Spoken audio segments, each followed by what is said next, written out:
आपल्या समाजात आजही अनेक ठिकाणी जवळच्या नातेवाईकांमध्ये लग्न करण्याची परंपरा दिसून येते। काही कुटुंबांमध्ये हे अगदी सामान्य मानले जाते, पण विज्ञान आणि वैद्यकीय संशोधन काय सांगते? जवळच्या नात्यातील विवाहामुळे मुलांच्या आरोग्यावर नेमका काय परिणाम होऊ शकतो? हा धोका खरोखर किती मोठा आहे आणि अशा परिस्थितीत कोणती काळजी घेणे आवश्यक आहे?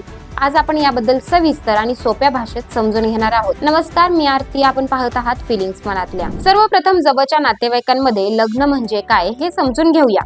आपल्या रक्ताच्या नात्यातील व्यक्तीशी विवाह करणे म्हणजे जवळच्या नातेवाईकांमध्ये लग्न। यामध्ये चुलत भाऊ बहीण, मावस भाऊ बहीण, आत्याचा मुलगा किंवा मामाची मुलगी यांसारख्या नात्यांचा समावेश होतो। काही समाजांमध्ये ही लग्ने परंपरेनुसार केली जातात, पण अशा विवाहांमध्ये मुलांच्या आरोग्याशी संबंधित काही महत्त्वाचे धोके असू शकतात। आपल्या शरीरात हजारो जीन्स असतात। हे जीन्स आपल्या शरीराची वाढ, रंग, उंची, बुद्धिमत्ता आणि अनेक गोष्टी ठरवतात।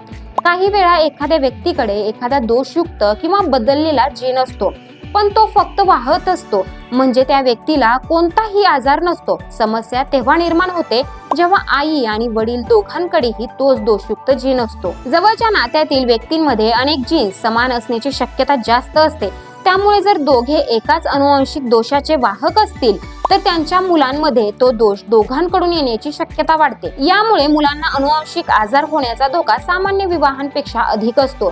याचा अर्थ असा नाही की जवळच्या नात्यातील प्रत्येक विवाहात जन्मलेली मुलं आजारीच असतील। अनेक मुलं पूर्णपणे निरोगी जन्माला येतात, पण विज्ञान सांगते की अशा विवाहांमध्ये धोका निश्चित वाढलेला असतो, म्हणजे जोखीम जास्त असते आणि म्हणूनच याकडे गांभीर्याने पाहणे आवश्यक आहे। अशा विवाहांमध्ये मुलांमध्ये जन्मजात दोष दिसू शकतात। काही मुलांना जन्मताच हृदयाचे विकार, मेंदू किंवा मणक्याच्या समस्या, हातापायांच्या जन्मजात विकृती यांसारखे दोष असू शकतात। काही मुलांमध्ये शारीरिक वाढ किंवा विकास उशिरा होऊ शकतो। काही मुलांमध्ये बौद्धिक विकास कमी होणे, शिकण्यात अडचण येणे किंवा मानसिक विकास मंदावणे अशाही समस्या दिसू शकतात। काहींना वारंवार रुग्णालयात दाखल करावे लागणारे दीर्घकालीन आजार होऊ शकतात। गंभीर परिस्थितीत बालमृत्यूचाही धोका सामान्य लोकसंख्येपेक्षा वाढलेला असू शकतो। नाते जितके जवळचे तितका हा धोका अधिक असतो।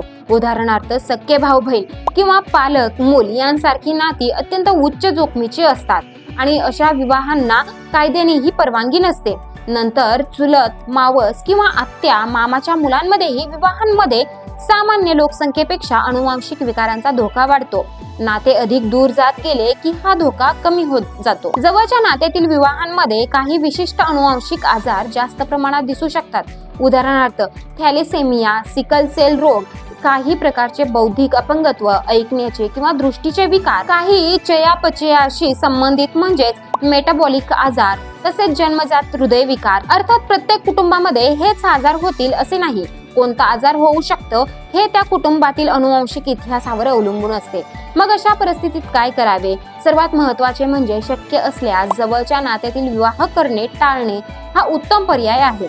जर अशा विवाहाचा विचार सुरू असेल तर लग्नापूर्वी अनुवांशिक समुपदेशन म्हणजेच जेनेटिक काउन्सिलिंग करून घेणे अत्यंत उपयुक्त ठरते। जर कुटुंबामध्ये आधीपासून थॅलेसेमिया, सिकल सेल, जन्मजात विकार किंवा इतर अनुवांशिक आजारांचा इतिहास असेल तर लग्नापूर्वी आवश्यक अनुवांशिक तपासण्या करून घेणे गरजेचे आहे। या तपासण्यांमुळे दोघेही एखाद्या आजाराचे वाहक आहेत का याची माहिती मिळू शकते आणि पुढील नियोजन योग्य पद्धतीने करता येते।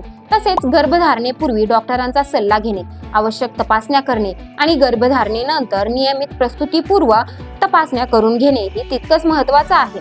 आज आधुनिक वैद्यकशास्त्रामुळे अनेक गोष्टी आधीच समजू शकतात आणि योग्य निर्णय घेणे शक्य होते। शेवट एक गोष्ट लक्षात ठेवा, जवळच्या नात्यातील विवाह म्हणजे प्रत्येक वेळी आजारी मूल जन्माला येईल असे नाही, पण अशा विवाहांमध्ये अनुवांशिक विकारांचा धोका सामान्यपेक्षा जास्त असतो। त्यामुळे परंपरा किंवा भावना यांसोबतच विज्ञानाची माहितीही समजून घेणे आवश्यक आहे। योग्य माहिती, योग्य तपासणी आणि तज्ज्ञांचा सल्ला यामुळे भविष्यातील पिढी अधिक निरोगी राहू शकते। म्हणून कोणताही निर्णय घेण्यापूर्वी स्त्रीरोग तज्ज्ञ किंवा अनुवांशिक तज्ज्ञांचा सल्ला नक्की घ्या।